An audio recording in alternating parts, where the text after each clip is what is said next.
Welcome to sports আড্ডা। England, France, Netherland, ইতালির জয়, Belgium, Poland, সার্বিয়ার হার নিয়ে আজকে কথা বলবো। আমি মারুফ, আমার সাথে আছেন মাকসুদ আহমেদ। প্রথমেই আপনার কাছে জানতে চাই যে আসলে ইংল্যান্ডের যে খেলাটা হইলো 1-0 গোলে হচ্ছে ইংল্যান্ডের জয়, এটা আসলে ইংল্যান্ড কি আসলে 1-0 গোলে জয় পাওয়ার কথা ছিল না আর একটু বেশি হওয়ার কথা ছিল? আপনার কি মনে হয়? যদি প্রথমে বলতে পারেন হলো ইংল্যান্ডের ব্যাপার হলো কি, ইংল্যান্ডের কোচ গ্যারেট সাউথগেট আসলে ইংল্যান্ডকে কোন পজিশনে খেলাইছিল বা আপনার কোন ফরমেশনটা খেলাইছিল। তো ইংল্যান্ডের আমার মনে হয় 1-0 না আর একটু বেশি জিতা উচিত ছিল, কিন্তু তারপরও যদি তাদের 1-0 জয় দিন শেষে জুড বেলিংহামের একমাত্র গোলে তারা মাঠ ছাড়ছে, কিন্তু এখানে হলো তাদের ভাইটাল রোলটা যথেষ্ট সাপোর্ট দিতে পারে না তাদের মিডফিল্ড যদি সাপোর্ট না দেওয়ার মূল কারণ হলো এবং মিডফিল্ড কানেকশনে কে ছিলেন আপনার ডেকলান রাইস ছিলেন, আর জুড বেলিংহাম একটু উপরে খেলতেছেন। এখন নিচ থেকে আপনাকে সাপ্লাই দেওয়ার মতো ওরকম অপরচুনিটি খুব কম ছিল। এখন ট্রেন্ট আলেকজান্ডার-আর্নল্ড হলো আপনার একজন জেনুইন রাইট ব্যাক, তাকে আপনি খেলাচ্ছেন রাইট মিডে খেলাইলে তার কাছ থেকে তো আসলে মিডফিল্ডের সাপোর্টটা আপনি ওভাবে পাবেন না। আচ্ছা, মিডফিল্ড এখন আপনি যদি বলেন, আমি একেবারে শুরু থেকে আসি। ওদের আপনার ফার্স্ট চয়েস গোলকিপার হিসেবে ম্যাচটাই খেলছিলেন হলো জর্ডান পিকফোর্ড, রাইট ব্যাগে ছিলেন কাইল ওয়ালকার, জন স্টোনস, মার্ক গুহি ছিলেন হলো ফুল ব্যাগে, এবং লেফট ব্যাগে ছিলেন ট্রিপার ছিলেন। আর মিডফিল্ডের কথা যদি বলেন, ট্রেন্ট আলেকজান্ডার-আর্নল্ড ছিলেন আপনার রাইট মিড ফিল্ডার হিসাবে, এবং অ্যাটাকিং মিডফিল্ডারের দায়িত্বটা মূলত জুড বেলিংহাম বা ইংল্যান্ড যে ফরমেশনে খেলে এই ফরমেশনের মূলত নাম্বার 10 বলা যায় আর কি। অ্যাটাকিং মিডফিল্ডার বলেন বা আপনি নাম্বার 10 বলেন, সেটা হলো জুড বেলিংহাম ছিলেন। আর ওদের ডিফেন্সিভ মিডফিল্ডারের দায়িত্বটা মূলত ছিল ডেকলান রাইসের কাছে। লেফট উইংয়ে খেলছেন হলো আপনার ফিল ফোডেন, আর হলো রাইট উইঙ্গার হিসাবে খেলছিলেন তাদের হলো সাকা। এখন আর ওদের প্রপার স্ট্রাইকার তো আপনার হ্যারি কেনে। এখন আমার মনে হয়েছে এখানে এই ফরমেশনটা থেকে তারা একটু রিবাইন্ড করতে পারতো বা তারা একটু পরিবর্তনে আসতে পারতো। এখানে আপনি যদি ধরেন আপনার ম্যানচেস্টার ইউনাইটেডের ইয়াংস্টার কবি মাইনুকে রাখতে পারতেন, ট্রেন্ট আলেকজান্ডার যে পজিশনটা খেলছেন আপনি ওই পজিশনে খেলাইতে পারতেন, অথবা গনর কালাগার, তাইলে আপনার হলো যারা ফাইনাল থার্ডে আপনি আরো একটু ভালো বল সাপ্লাই দিতে পারতেন। এখন এই সাইডগুলোতে যতদিন পর্যন্ত ইংল্যান্ড আপনার উন্নতি না করতে পারবে, আমার মনে হয় না বড় বড় দলের সাথে বা এর থেকে ভালো কোনো রেজাল্ট তারা আশা করতে পারবে। আচ্ছা, আপনার কি মনে হয়, যদি আমি আপনাকে একটু জিজ্ঞেস করি? আমি ইংল্যান্ডের কাছ থেকে এর চেয়ে ভালো কিছু আশা করি, কারণ হ্যারি কেন, জুড বেলিংহামের মতো যেখানে এত ভালো ভালো প্লেয়ার আছে, সেখানে আমি আর একটু বেটার কিছু আশা করি ইংল্যান্ডের কাছ থেকে। তো সবকিছু মিলিয়ে তাদের পাস পজিশন বলেন, তারপরে হচ্ছে তাদের ফরমেশন বলেন, ওভারঅল সবকিছু মিলিয়ে আমার মনে হয় অনেকটা পরিবর্তন আনা দরকার, কিছুটা পরিবর্তন আনা দরকার। কারণ বড় টিমগুলোর সাথে যখন খেলতে যাবে তখন আমার মনে হয় না ওরকম একটা ভালো কিছু করতে পারবে। তারপর দেখা যাক, যদিও দিন শেষে সেটা ইংল্যান্ড। আরেকটা বিষয় হচ্ছে জানার, যে হচ্ছে আপনার ধরেন ফ্রান্স হচ্ছে আপনার রিসেন্টলি হচ্ছে যে গেমটা খেললো, যদিও হচ্ছে কিলিয়ান এমবাপ্পে হচ্ছে আপনার অনেকটাই ইনজুর্ড বলতে গেলে। তারপর হচ্ছে আপনার ফ্রান্সের যে গত রাতে যে ম্যাচটা গেল, এই ম্যাচটা নিয়ে আসলে মানে আপনার কি মত? মানে হচ্ছে এইখানে এত ভালো ভালো স্টার প্লেয়ার থাকা সত্ত্বেও ফ্রান্স হচ্ছে একটা আত্মঘাতী গোলে হচ্ছে জয় নিতে পেরেছে। সো এই জায়গা থেকে আমার মনে হয় যে ফ্রান্স আর একটু, বা ফ্রান্সের কাছ থেকে বিশ্বকাপটা যেভাবে ফ্রান্স হচ্ছে দাপটের সাথে খেলেছে, ইউরোর খেলাটা ওইভাবে আমরা ফ্রান্স থেকে আসলে পাচ্ছি না। আমার মনে হয় কিছু না কিছু একটা উইকনেস তো আমার মনে হয় হচ্ছে আছেই। সেই উইকনেসটা আসলে কোথায়, আপনার কি মনে হয়? গত রাতের ফ্রান্সের খেলা দেখে আমার একটা জিনিস মনে হলো যে ফ্রান্সের এই দলটার মধ্যে মানে জয়ের ক্ষুধাটা কমে গেছে। মানে তাদের প্লেয়ারদের কি বলে ক্যাপাবিলিটি নিয়ে আমার কোনো সন্দেহ নেই। তাদের দলের প্লেয়ারদের মার্কেট ভ্যালু দেখেন, প্রায় 1.2+ আচ্ছা, মার্কেট ভ্যালু। আর স্টারের কথা যদি বলি, কিলিয়ান এমবাপ্পে ওয়ার্ল্ডের সেরা প্লেয়ার। তার সাথে তার সহযোগী ডান বলেন, বাম বলেন, পিছনে বলেন, এবং তাদের সব জায়গায় তাদের হ্যাঁ, এক পাশে দেখা গেছে সে যদিও নিজে একজন উইঙ্গার, বাট গত ম্যাচে শুরু থেকে সামনে থেকে নেতৃত্ব দিয়েছিলেন নাম্বার 10 হিসাবে, দলের ক্যাপ্টেন। এবং তার পিছনে তাকে কারা সাপোর্ট দিচ্ছে? গ্রিজম্যান, দেমবেলে, মার্কাস থোরাম, আদ্রিয়ান র্যাবিওট, এনগুলো কন্তে, এবং তাদের তো কামাভিঙ্গা, চুয়েমিনি, আর তাদের ব্যাকলাইন দেখেন আরো ইমপ্রেসিভ। এখানে কে আছে আপনার? রাইট ব্যাক হিসাবে আছে আপনার হলো বার্সার জুলিস কুন্ডে, ফুল ব্যাক আছে আপনার হলো উইলিয়াম সালিবা, উপামেকানো, রাইট ব্যাকে আছে থিয়াগো হার্নান্দেজ এসি মিলানের। এত ভালো স্কোয়াড বা এই মানে ক্যাটাগরি স্কোয়াড আমার মনে হয় না এই 2024 ইউরোতে কোনো টিমে আছে। তারপরও এই দলটা কিভাবে আপনার 100 গোলে জিতে অস্ট্রিয়ার মতো দলের সাথে, তা আবার একমাত্র আত্মঘাতী গোলে, টোটালি ডিজাস্টার বলা হয়। আমার এই স্কোয়াড এটা মানার মতো না। আপনি কি মনে করেন? আমি ওই জিনিসটা আমি আসলে উন্নতি করা যেতে পারে?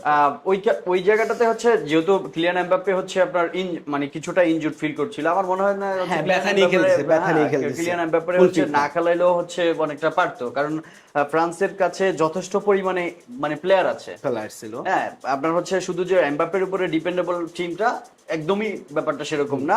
অনেকগুলো প্লেয়ার আছে যারা হচ্ছে আপনার সাইড বেঞ্চে এক্সট্রা প্লেয়ার ছিল। সো ওই জায়গা থেকে ফ্রান্স হচ্ছে টিম ফরমেশনটা, তারপর ওভারঅল সবকিছু মিলিয়ে আরেকটু বেটার করার একটা সুযোগ ছিল তাদের। ডিফেন্স লাইন বলেন, মিডফিল্ড বলেন, স্ট্রাইকার বলেন, সবকিছু মিলিয়ে তারা যথেষ্ট কিন্তু ভালো করার একটা সুযোগ ছিল। বাট সেই জায়গা থেকে ফ্রান্স হচ্ছে আপনার এমবাপ্পের ইনজুরটা, তারা তো এটা কোচ অবশ্যই জানে, এইটা জেনেও এমবাপ্পেকে এইখানে খেলানোটা আমার মনে হয় না খুব ভালো একটা এখানে বুদ্ধি ছিল। দেখেন আপনার হলো এমবাপ্পে যেহেতু ইনজুর্ড, এখন ইনজুর্ড হলে তো আপনি তাকে খেলাবেন না। এখন আমরা পুরোপুরি ইনজুর্ড বলতে পারি না, ফিট না, টোটাল ফিট না, 100% কিন্তু আমার যতটুকু মনে হয় তাকে এই টুর্নামেন্টে না খেলাইলে খুব ভালো। কারণ এখানে যদি খেলান আপনি, এখন এই সমস্যা যদি আরো বাইরে যায়, সমস্যাটা তো বাড়তেই পারে।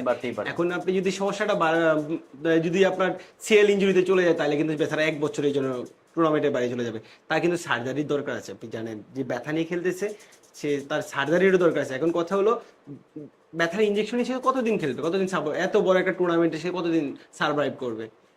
রাইট। সো ওই জায়গা থেকে আমার মনে হয় না, যেহেতু ফ্রান্সের এটাই তো প্রথম ম্যাচ ছিল, সো ওই জায়গা থেকে আমার মনে হয় না এমবাপ্পেকে দিয়ে খেলানোটা আসলে খুব বেশি দরকার ছিল, কারণ তাদের হাতে এক্সট্রা অনেক প্লেয়ারই আছে। সো ওভারঅল ফ্রান্সের কাছে মানুষ আসলে আরো অনেক বেশি, স্পেশালি আমরাই অনেক বেশি আশা করি যে ফ্রান্স আসলে হচ্ছে যদি আপনি দেখেন লাস্ট হচ্ছে বিশ্বকাপের যে খেলাগুলো দেখেন, বা লাস্ট তাদের যে ম্যাচগুলো যদি দেখেন, বিশ্বকাপের পর থেকে তাদের ম্যাচগুলো আসলে যে খুব জমজমাট হয়েছে বিষয়টা একদম এরকম না।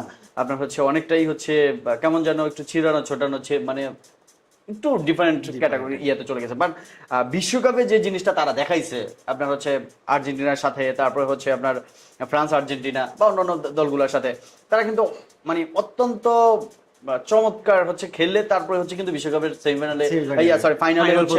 ফাইনাল পর্যন্ত চলে গেছে। সো ওই জায়গা থেকে আমরা ওই ফ্রান্সকে কিন্তু হচ্ছে ইউরো কাপে এসে সেটা দেখতে পাচ্ছি না। আর আপনি হচ্ছে আপনার সাথে কিছুক্ষণ আগে হচ্ছে আরেকটা বিষয় নিয়ে কথা হয়েছিল যে এমবাপ্পে একটা কথা বলছিল যে বিশ্বকাপের চেয়ে ইউরো কাপ জিতে অনেক বেশি টাফ। ইউরো জিতাটা অনেক টাফ। হ্যাঁ, ইউরোটা জিতা অনেক বেশি টাফ। সো ওই জায়গা থেকে ইউরো জিতা টাফ। এখানে ছোট ছোট অনেক দল আছে যেগুলো হচ্ছে যে কোনো সময় যে কোনো দুর্ঘটনা ঘটা দিতে পারে এনি টাইম। ফুটবলের আসলে টোটাল একেবারে পারফেক্ট 100% প্রেডিকশন করাটা ছোটা। হ্যাঁ, এটা 90 মিনিটের খেলার ভিতরে যে কোনো কিছু ঘটে যেতে পারে। সো ওই জায়গা থেকে বাট ফ্রান্সের মতো একটা দলের থেকে আমরা যেখানে হচ্ছে গ্রিজম্যান, চুয়ামিনি, কামাভিঙ্গা, রাবিউট, তারপরে হচ্ছে আপনার মাইগানের মতো গোলকিপার, ওভারঅল সবকিছু মিলিয়ে তাদের ডিফেন্স, মিডফিল্ডার সব এভরিথিং ইজ অলরাইট। সো ওইখান থেকে আত্মবিশ্বাসটা মনে হয় আমার একটু কম আছে। সেটা হয়তো ওই যে আপনি আরেকটু যদি আমি অ্যাড করি যে আপনি একটা কথা বলছেন যে তাদের জিতার ক্ষুধাটা মনে হয় হয়তো বা কমে গেছে। এটা আমার মনে হয় তাই। আপনি যদি একটু বল পজিশনটা দেখেন, সেই জায়গায় দেখা গেল যে 49%, এটা হচ্ছে ফ্রান্সের কাছ থেকে আশা করা যায় না। অন টার্গেট শট দেখেন আপনি মাত্র 3টা অন টার্গেট শট আপনি ফ্রান্স থেকে দেখবেন। টোটাল অ্যাটাক ছিলেন 5-6 বারের মতো, আপনার অফ টার্গেট শট ছিল 4টা। যেটা ফ্রান্সের কাছ থেকে টোটালি আশা করা যায়। এক্স্যাক্টলি। আচ্ছা অজয় ভাই, আমরা হচ্ছে যদি একটু ফ্রান্স থেকে বের হয়ে যদি আমরা যদি একটু ইতালির দিকে যাই, যারা হচ্ছে লাস্ট 2বারই হচ্ছে বিশ্বকাপে হচ্ছে কোয়ালিফাই করতে পারে না, তারা কিন্তু হচ্ছে ইউরোতে ইউরো চ্যাম্পিয়ন। হ্যাঁ, ওয়ার্ল্ড কাপে হচ্ছে তারা দেখা গেলো যে কোয়ালিফাই করতে পারছে না, কিন্তু ইউরোতে এসে তারা খুব ভালো করতেছে। ইতালি ভার্সেস আলবেনিয়ার সাথে যে ম্যাচটা হয়েছে, এই ম্যাচটা যদি একটু দেখেন, এইখানে আমার মনে হয় যে এখানেও কিছুটা ইতালির কিছু দুর্বলতা ছিল, আলবেনিয়ার সাথে আরো অনেক ভালো করতে পারতো। বেটার কিছু করতে পারতেছে, ওই জায়গা থেকে আমরা ওরকম প্রত্যাশিত কিছু পাই নাই। বাট আপনার কি মনে হয় ইতালির ওভারঅল সবকিছু মিলিয়ে বিশ্বকাপে চান্স না পাওয়া, কোয়ালিফাই না করতে করতে না পারা, তারপরে হচ্ছে ইতালির আসলে কি কি উইকনেসটা আসলে কি কি আপনার কি মনে হয়? আপনার ইতালির দল হিসাবে 2-1 মানে 2-1-এর জয় আমার কাছে খারাপ না, ঠিকঠাক আছে। Alright. আপনার ইতালিয়ান যে ক্লাব ফুটবল বলেন আর ন্যাশনাল বলেন, এরা হলো সবসময় একটু ডিফেন্সিভ মাইন্ডেড থাকে। এরা হলো খুব একটা বেশি গোল দিবেও না, বেশি গোল খাবেও না। এরা খুব সিম্পল 1-0-তে এটা যদি আপনাকে আমি যদি আরেকটা সাথে অ্যাড করি, ইতালির ম্যাক্সিমাম ক্লাবগুলোতেই কিন্তু এই মাইন্ডে খেলে, এই মাইন্ডেই খেলে ম্যাক্সিমাম টাইমে আমরা বেশি গোল খাবো, রাইট, ম্যাক্সিমাম বেশি গোল খাবো না, দিব না, ওদের আমি খেলাগুলো হচ্ছে যদি আপনি যদি একটু অ্যানালাইসিস করেন, যেমন ইন্টার মিলান, তারপরে হচ্ছে আপনার inter Milan, Napoli, AC Milan, Napoli, Juventus, এগুলো সবারই কিন্তু সেম ক্যাটাগরি। আপনার হচ্ছে লাস্ট হচ্ছে আপনার যে ক্লাবের যে খেলাগুলো যদি আপনি একটু অ্যানালাইসিস করেন, দেখবেন যে তারা গোল খাইছেও কম, দিছেও কম। দেখা গেছে আপনার জন্য ইন্টার মিলানকে আপনি যদি পুরো সিজন ধরেন, হলো ওরা হলো 20টা গোল খাইছে কিনা আমার মনে সন্দেহ, 20টা গোল পুরো টুর্নামেন্টে খাইছে কিনা সন্দেহ। কিন্তু ইমপ্রেসিভ করার মতো সম্ভব ছিল একটা, ইন্টার মিলান ছিল খুব বাজেভাবে অ্যাথলেটিকো মাদ্রিদের সাথে চ্যাম্পিয়ন্স লিগের ওই ম্যাচটা হেরে গেছে না, তাছাড়া ইন্টার মিলান খুব ভালো ছিল। যাই হোক, আমাদের আলোচনার বিষয় ওইটা না।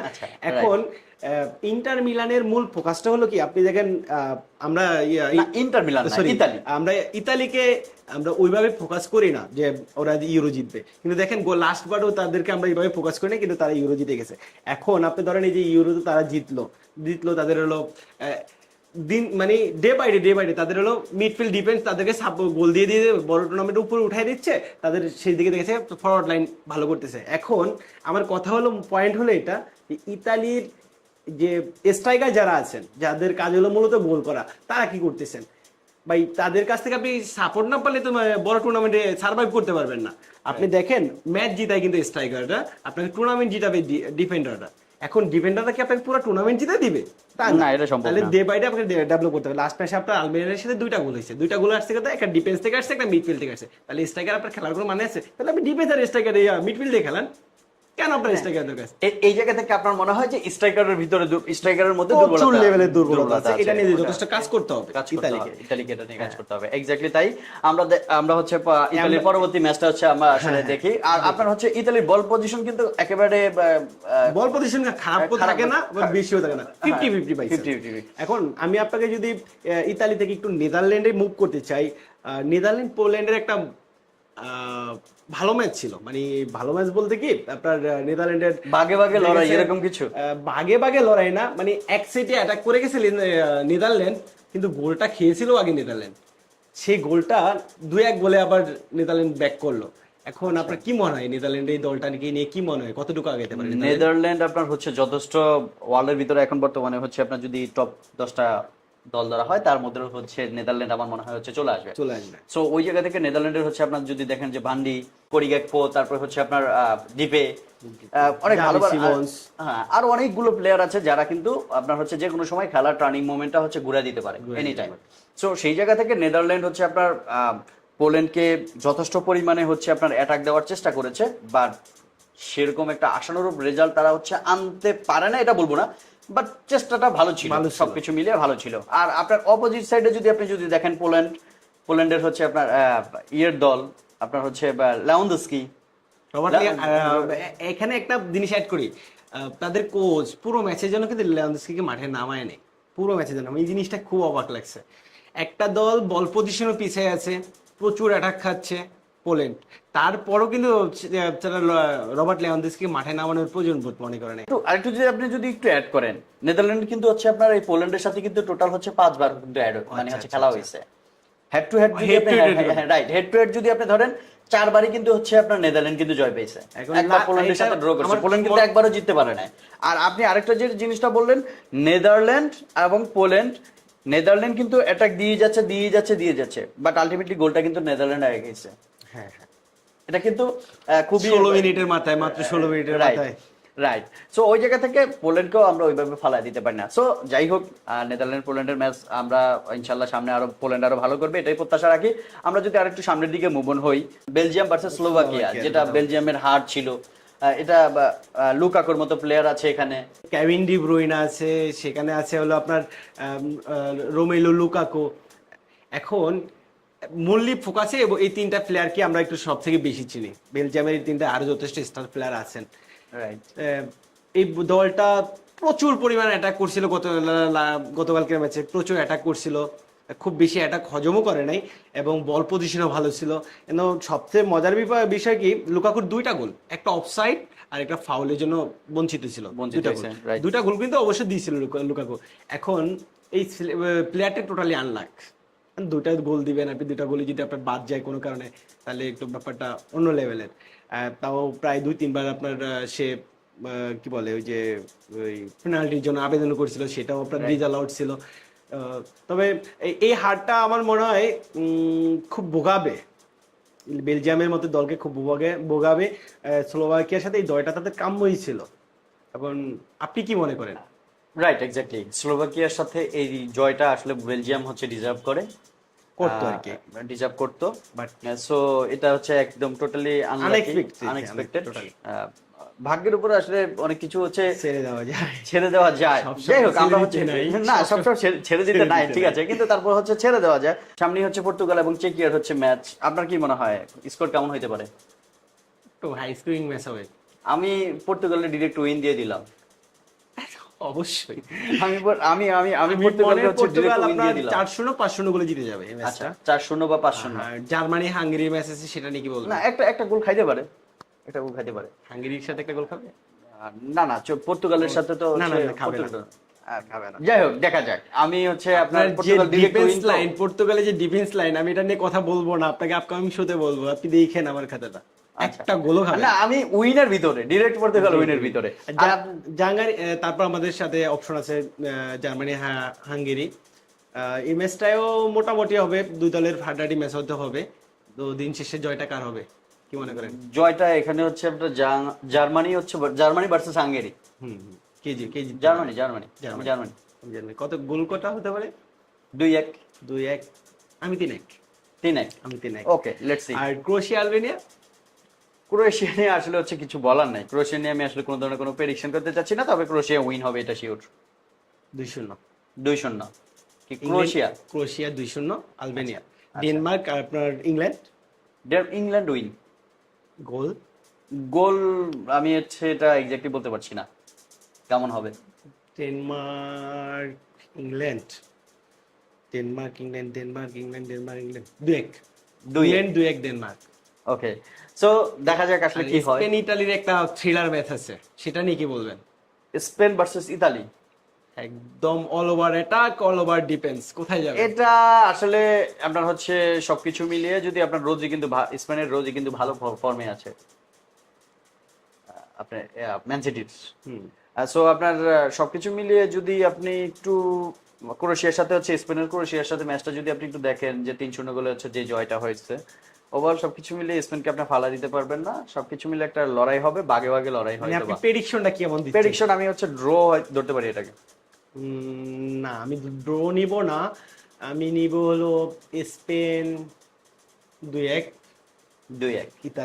ইতালি ম্যাচটা হারবে। ওকে, লেটস সি। দর্শকদের আসলে কি মনে হয় সেটা আপনারা কমেন্ট সেকশনে জানান। দর্শকদেরকে ছোট্ট করে আমরা একটা ইম্পর্টেন্ট দিতে চাই, আপনার খুব ইউরোর পাশাপাশি খুব রিসেন্ট কিন্তু কোপা আমেরিকা চলে আসতেছে। আমরা নেক্সট এপিসোডে হয়তো বা আর্জেন্টিনা, ব্রাজিল তাদেরকে নিয়েও কিছু কথা বলার সুযোগ থাকবে। আমাদের নেক্সট শনিবারের আগে আমাদের আর্জেন্টিনার ম্যাচ আছে কানাডার সাথে। আশা করি আমরা সেই ম্যাচ নিয়েও কথা পরে বলতে পারবো। আর কি কিছু বলবেন? কিছু বলার আছে আপনার?